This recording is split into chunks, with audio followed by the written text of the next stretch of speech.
If I can't picture it, I can't understand it. Albert Einstein. Welcome students. Ray optics में plane surface refraction complete करने के बाद आज हम बात शुरू करेंगे प्रिज्म की। Working of prism, working of lens जो आगे स्फेरिकल सरफेस रिफ्रैक्शन के बाद आएगा उसको समझने के लिए बहुत हेल्पफुल होती है। प्रिज्म के आइडिया से हम लेंस का एक अलग पर्सपेक्टिव रिप्रेजेंट कर सकते हैं एंड कई केसेस में वो पर्सपेक्टिव या उस पर्सपेक्टिव से लेंस के एनालिसिस बहुत हेल्पफुल होती है। इसलिए हम प्रिज्म को स्फेरिकल सरफेस रिफ्रैक्शन से पहले बात करेंगे। प्रिज्म का आइडिया आप सबको है। ये एक ग्लास का ट्राइंगुलर ऐसा बेस का एक पीस होता है जिसमें ये एक दो तीन तीन रेक्टेंगुलर फेसेस होती हैं और ये आगे और पीछे दो ट्राइंगुलर फेसेस। ये जो रेक्टेंगुलर फेसेस हैं इनमें से किसी एक से लाइट एंटर करती है, दूसरे से निकलती है। अब प्रिज्म का जैसे ही नाम आता है आपके माइंड में ये डायग्राम आएगा कि प्रिज्म से व्हाइट लाइट निकलते ही वो अपने कलर्स में सेपरेट हो जाती है।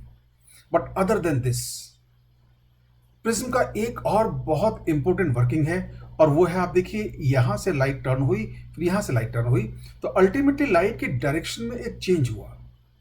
ये तो मोनोक्रोमेटिक लाइट नहीं थी, व्हाइट लाइट थी, इसलिए अपने कलर में डिवाइड हो गई। बट अगर ये मोनोक्रोमेटिक मतलब सिंगल कलर की लाइट होती तो वो बीम यहां से यहां टर्न होके यहां फाइनली टर्न होती, तो इमर्जेंट बीम और इनिशियल इंसिडेंट बीम में जो डेविएशन होता, डेविएशन भी प्रिज्म की वर्किंग को समझने के लिए बहुत इंपॉर्टेंट एस्पेक्ट है। आज हम प्रिज्म के डेविएशन की बात करेंगे और डेविएशन कैलकुलेट करेंगे।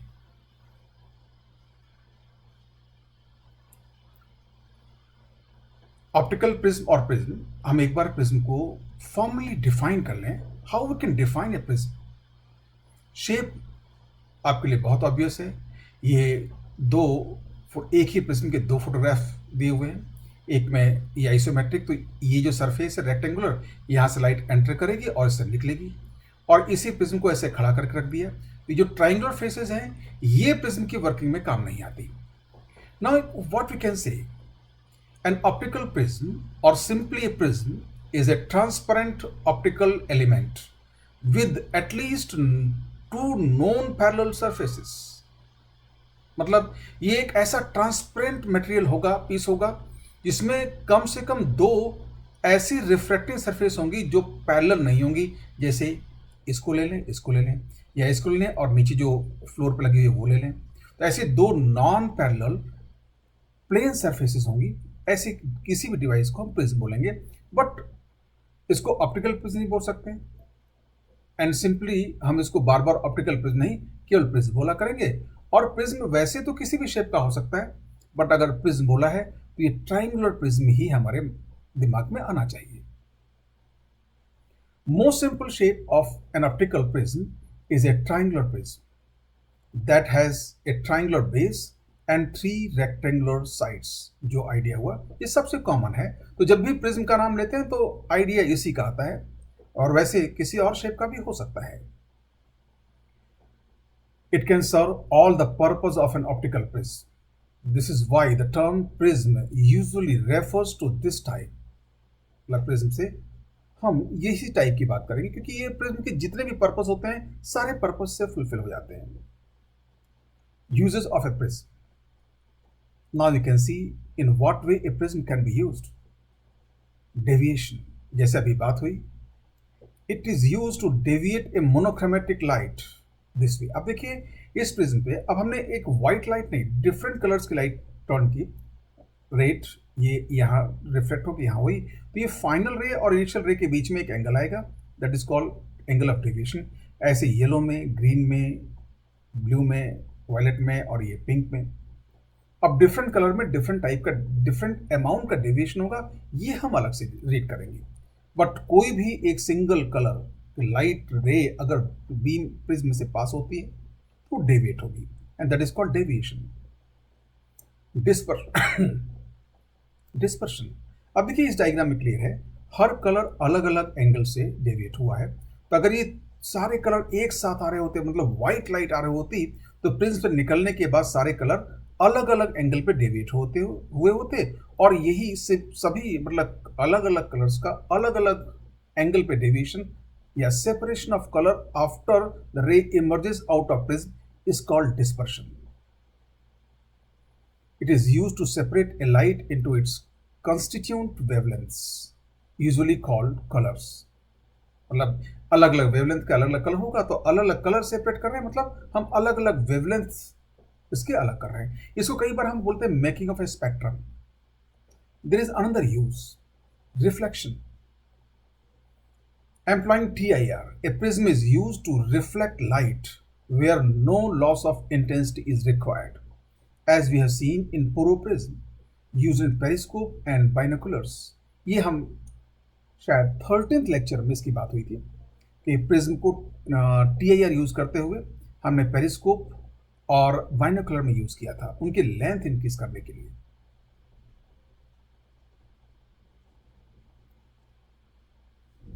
हाउ प्रिज्म वर्क्स, प्रिज्म की वर्किंग कैसे होती है, late us C.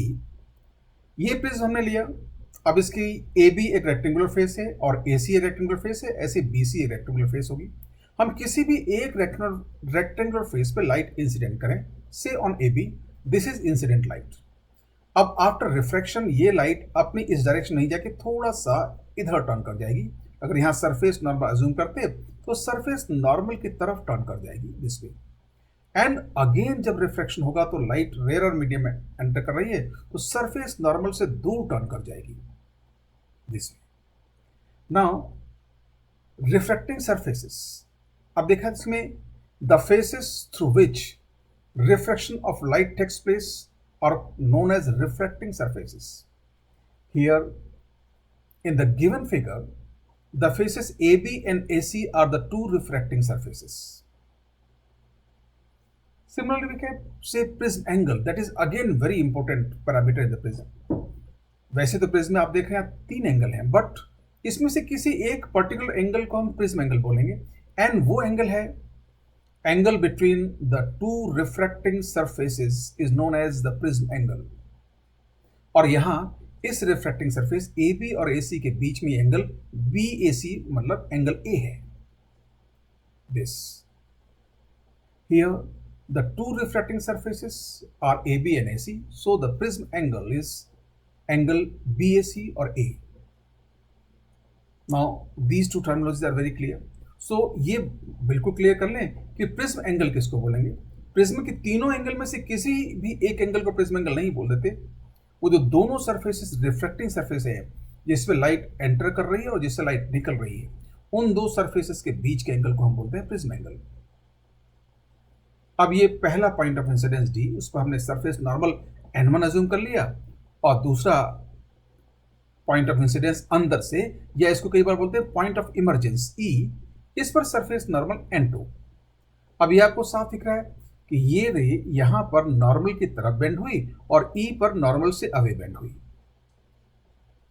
Deviation of monochromatic light by A prism. अब यहां हमने जो लाइट रे अज्यूम किया मोनोक्रोमेटिक, क्योंकि इसको हमने यहां अलग अलग डिफरेंट कलर्स में सेपरेट नहीं किया. तो अब ये जो इंसिडेंट रे को आगे एक्सटेंड करें और ये फाइनली इमर्जेंट रे को पीछे एक्सटेंड करें, तो डेविएशन एंगल मेजर कर सकते हैं.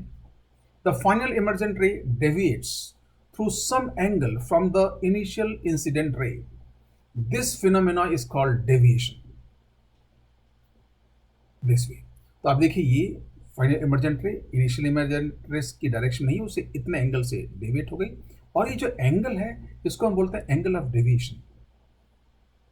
Angle of deviation, the angle through which the emergent रे deviates from the initial incident ray is called the angle of deviation, and we usually denote it by delta. So you can say shaded, this angle is angle of deviation. Here in the figure the angle delta is the angle of deviation. So here terminologies बहुत important है. What is refracting surfaces, what is prism angle, and what is angle of deviation. अब इतना idea होने के बाद हम deviation calculate करने के बारे में सोच सकते हैं.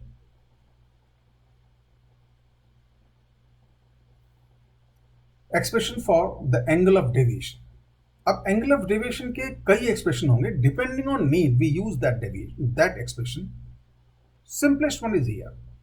नाउ ये इनिशियल एंगल ऑफ इंसिडेंस को हमने आइसोम कर लिया और पहले एंगल ऑफ रिफ्लेक्शन को R1, और यहां पे वैसे तो ये एंगल ऑफ इंसिडेंस है बट इसको हमने R2 ले लिया और इस एंगल को हमने अज्यूम कर लिया E, angle of emergence. Now how can we express delta? Let us see here the figure.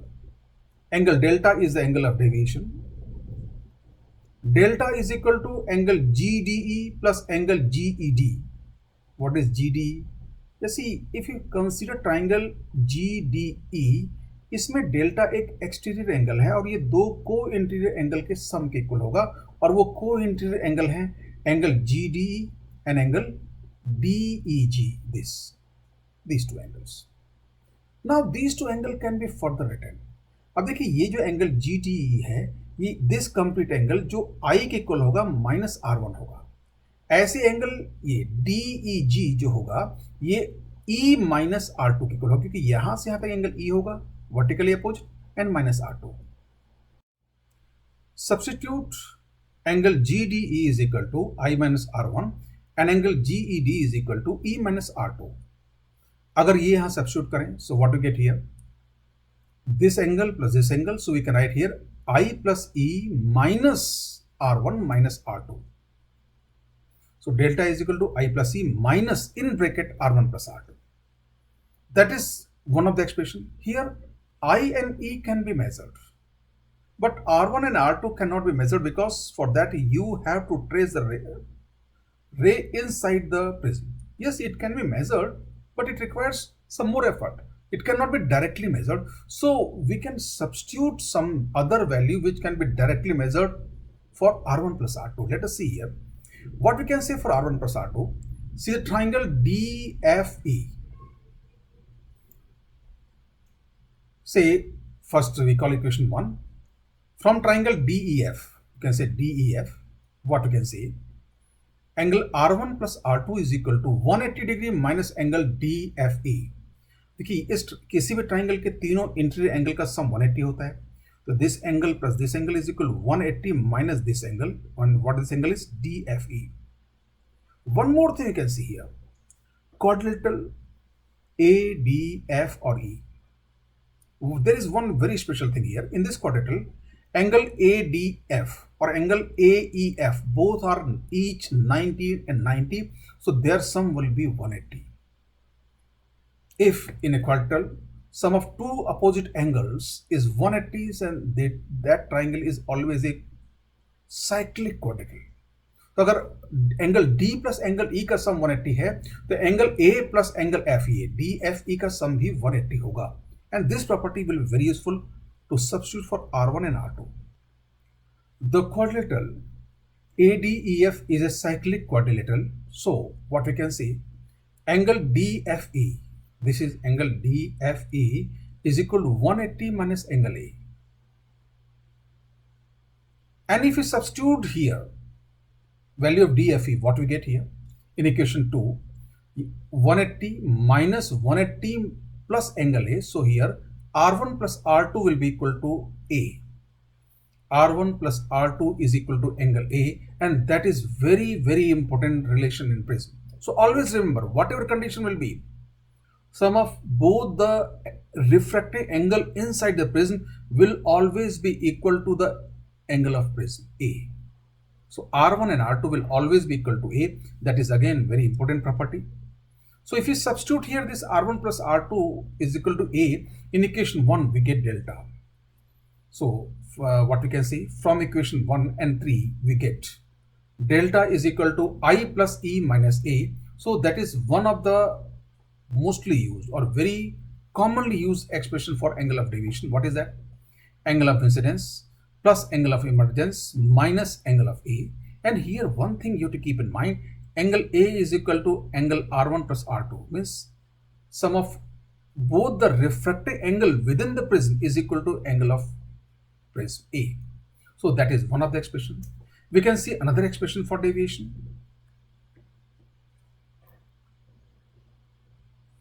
Final emergent angle. अब देखिए हम दूसरा एक्सप्रेशन फाइंड करने के लिए अगर फाइनल इमर्जेंट एंगल वो भी हम आई की हेल्प से फाइंड कर सकते हैं। अगर ई की वैल्यू हम आई की फॉर्म में निकाल के इस एक्सप्रेशन में रख दें तो हमें एक एक्सप्रेशन और मिलेगा। तो sometimes it can be used final emergent angle E. So we have reproduced the diagram. Now to find final emergent angle, we have to make use of Snell's law.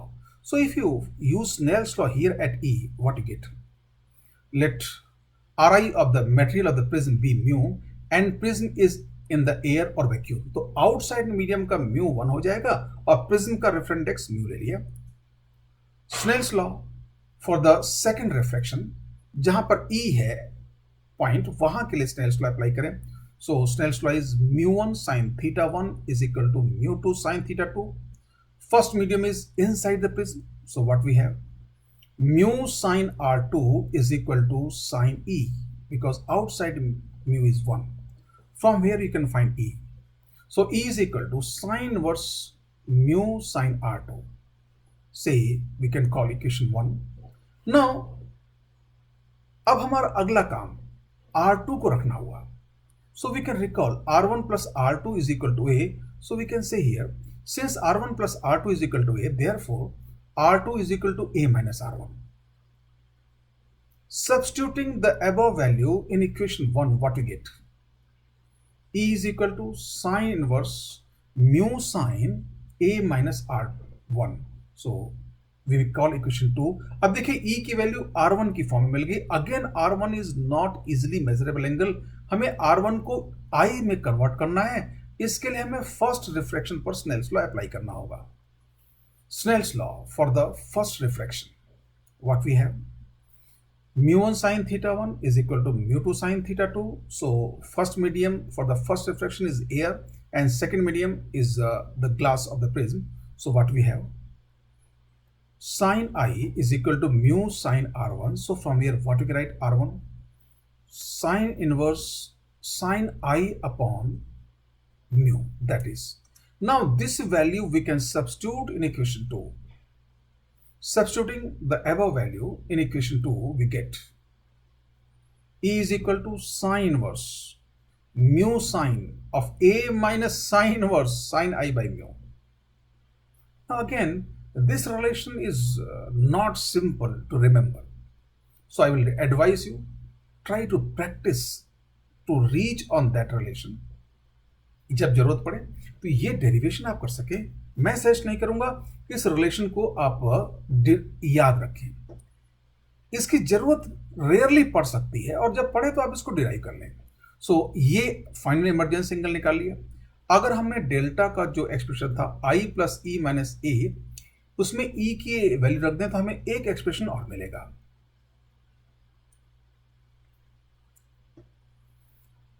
Condition for minimum deviation, अब prism में deviation को minimum रखा जाए, ये condition कई बार बहुत useful होती है। तो मिनिमम डेविएशन के लिए हम क्या कर सकते हैं? First thing, we have obtained angle of deviation is equal to I plus E minus A and angle of emergence E is equal to sine inverse mu sine A minus sine inverse sine I by mu. Not easy to remember and not easy to even read. But अगर E की value हम delta में रख दें तो हमें delta का एक एक्सप्रेशन मिलेगा। Now just see, one way to find angle of incidence for minimum deviation is to substitute expression for E in the expression for delta. इसको इसमें रख दें and then use idea of maximum minima of calculus. अब आपको delta I की term मिल गया, differentiate करके आप मैक्सिमम मिनिमा की कंडीशन लगा सकते हैं। But you can see, but it is too cumbersome to execute. ये आइडिया एग्जीक्यूट करने में बहुत इतना कम्बरसम है कि मैं एडवाइस नहीं करूंगा। आप और तरीके से बड़ी आसानी से मिनिमम डेविएशन की कंडीशन पहुंच सकते हैं। अगर आप को वैसे तो एग्जाम में मैं इसको डिफरेंशिएट करने के लिए एडवाइस नहीं करूंगा, बट एक बार आप इसको डिफरेंशिएट करके इस जो कंडीशन अभी हम निकालने जा रहे हैं किसी और तरीके से उस कंडीशन तक पहुंचे, तो इससे आपको जो हमने रिजल्ट फाइंड किया उस पर एक तो भरोसा होगा और प्लस एटलीस्ट आपकी जो मैक्सिमम मिनिमा की कैलकुलेशन है उसकी एक्सपर्टाइज बढ़ेगी. In a very simple way, we can use principle of optical reversibility. What is the principle of optical reversibility? If light ray is reversed, it will retrace its path. मतलब prism का जो working का जो diagram था उसमें जो finally emergent रे है उसको रिवर्स कर दें तो वो अपने आप को रिट्रेस कर लेगी. एक बात तो ये हुई. अब जरा हम देखते हैं, हमने इनिशियल इंसिडेंस एंगल आई को वेरी करते करते हम एक ऐसे आई पर पहुंचे जिसके लिए डेविएशन मिनिमम मिल रहा है. अब हो सकता है उसके लिए ई कुछ और हो, उसके लिए एक ई होगा एंगल ऑफ इमर्जेंस. अब अगर हम इमर्जेंट रे को हम रिवर्स कर दें तो भी अब हमारा सिचुएशन क्या होना चाहिए, जस्ट पहले वाले डायग्राम का एक फ्लिप व्यू, तो भी डेविएशन मिनिमम ही होना चाहिए. ऐसा तभी होगा जब ई आई के इक्वल हो. इस बात को समझ लें दोबारा से. एक्चुअली हमने एंगल आई को एडजस्ट किया, इस तरह से एडजस्ट किया कि जो हमारा डेल्टा है वो मिनिमम हो. अब उसके लिए हो सकता है कोई एंगल ऑफ इमरजेंस हो अदर देन आई. अब हम ऑप्टिकल रिवर्सिबिलिटी लगाएं तो हमने अगर फाइनल इमर्जेंट बीम को हम रिवर्स कर दें तो भी डेविएशन मिनिमम ही होना चाहिए, क्योंकि अभी भी जो डायग्राम पिछला डायग्राम का फ्लिप व्यू होना चाहिए. ऐसा तभी होगा जब ई आई के बराबर हो. And this is the condition of minimum deviation. So logically we can found what is the condition of minimum deviation. For minimum deviation, I is equal to E. The angle of minimum deviation is a unique angle for a unique angle of incidence, say I. So if you reverse the ray, an angle E must be equal to I. अगर एक reverse कर दें तो angle E आई की equal होना चाहिए, जो अभी हमने समझा. Therefore, condition for the minimum deviation is E is equal to I. Means angle of incidence और एंगल ऑफ फाइनल इमर्जेंट जब इक्वल होंगे तो वही कंडीशन क्या होगी, मिनिमम डेविएशन की. तो अगर हम E को I रख दें, so what we get here, delta minimum is equal to 2I minus E. Substituting this condition in the expression of angle of deviation, what we get, delta min is equal to 2I minus A. So this relation is again very much useful. Now you have to remember what is angle of deviation, I plus E minus A, and what is condition for minimum deviation, E is equal to Y. So if we substitute E is equal to Y, so what we get, delta minimum 2I minus A. So that is minimum angle of deviation. Now we can see here at minimum deviation condition are symmetric, means at minimum deviation conditions are symmetric. How? E and I are equal. अगर ऐसा है तो हम diagram को vertical axis के about flip कर सकते हैं, बिल्कुल एक जैसा होगा. इस कंडीशन में जो अंदर वाली रे है डी से ई वाली, वो प्रिज्म के बेस के पैरेलल होगी, या यूं कहें कि वो एंगल ए के सिमेट्रिकल होगी. ए डी और ए ई दोनों साइड्स इक्वल होनी पड़ेंगी. उसके लिए condition for minimum deviation is what, e is equal to y and r one is equal to r two. अगर e is equal to y है तो आर वन आर टू भी इक्वल होंगे, उन दोनों को आर ले लें. इस कंडीशन में what we can say, the A D E is parallel to the base B C, this way. इस कंडीशन में ये R1 R2 इक्वल होने के लिए, और अगर ये दोनों इक्वल हैं तो ये दोनों इक्वल होंगे, इसको इसके पैरेलल होना पड़ेगा. मतलब ये AD साइड और AE साइड इक्वल होंगे. मतलब अगर हमने ट्राइंगुलर प्रिज्म लिया, इक्वल ट्राइंगल, तो ये जो अंदर रे है ये BC के पैरेलल होगी. ये मिनिमम डेविएशन की ज्योमेट्रिकल कंडीशन है. Sometimes it can be used.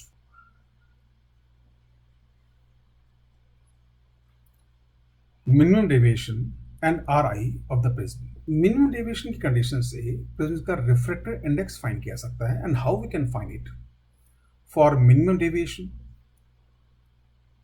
delta min is equal to 2I minus A, one thing, and I is equal to delta min plus A by 2, so I we can write. Similarly for minimum deviation, R1 is equal to R2, so 2R is equal to A, so R is equal to A by 2 we can write here. So R1 is equal to R2 and R1 plus R2 is equal to A. So what we can say, R is equal to A by 2. यहाँ पे R1 को भी R ले लें, R2 को भी R ले लें. So 2r is equal to a, so r is equal to a by 2. So now what we can say, now applying Snell's law. For the first reflection, mu1 sine theta 1 is equal to mu2 sine theta 2. So what we have here, sine I is equal to mu sine r. Let us substitute sine I की जगह क्या रख दिया हमने, delta min plus a by 2 and r की जगह sine a by 2. From here we can write what is mu. Mu is equal to sine of delta min plus a by 2 upon sine a by 2. That is expression for minimum deviation.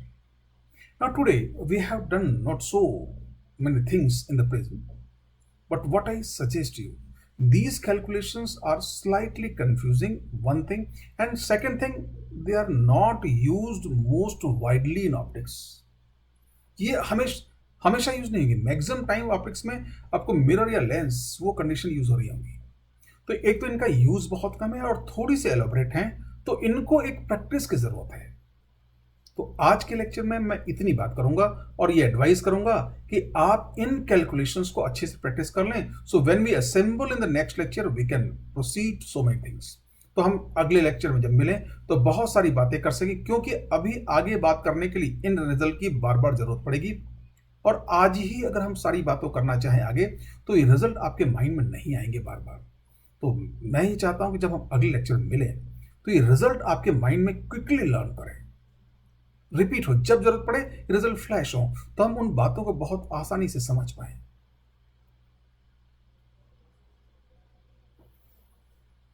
Graph between angle of deviation and angle of incidence. अब final बात, हम angle of deviation और angle of incidence में graph assume कर लें. Actually that equation we have obtain deviation for i plus e minus a और e का final angle. If you substitute that equation in some graph plotter, you can obtain the graph. But here actually in 12th class you have to obtain this graph by experimental data. So here this way we have this graph like that. This graph comes to be in this shape.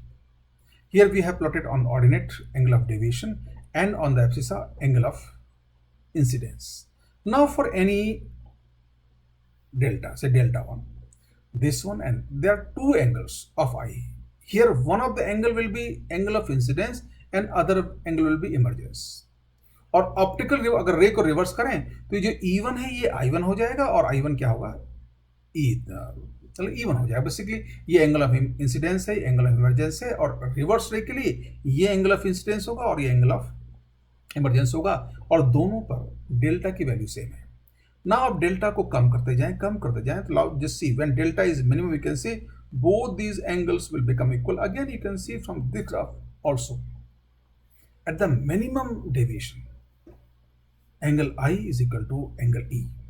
So this condition is also evident from this graph.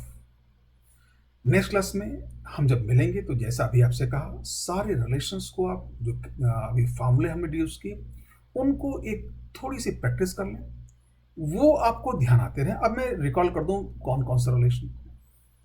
R1 plus R2 is equal to A. First, at minimum deviation, I is equal to E. So R1 is equal to R2 is equal to R. So R is equal to A by 2. This one.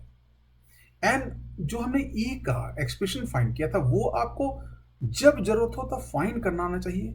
मैं उसको remember करने की, याद रखने की बात नहीं करूंगा.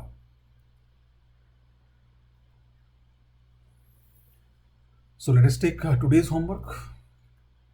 Revise all the ideas discussed in this lecture. Again, I will give you some homework from the exercise 4b. Actually, few questions we had done from exercise 1 to 3. Now I will post in the group few questions. They are question 1 to 12 from exercise 4b. So before we meet in the next class, try to attempt those questions from question 1 to question 12 from exercise 4b. I will again post this homework in the WhatsApp group. Thank you for patiently listening today. Thank you.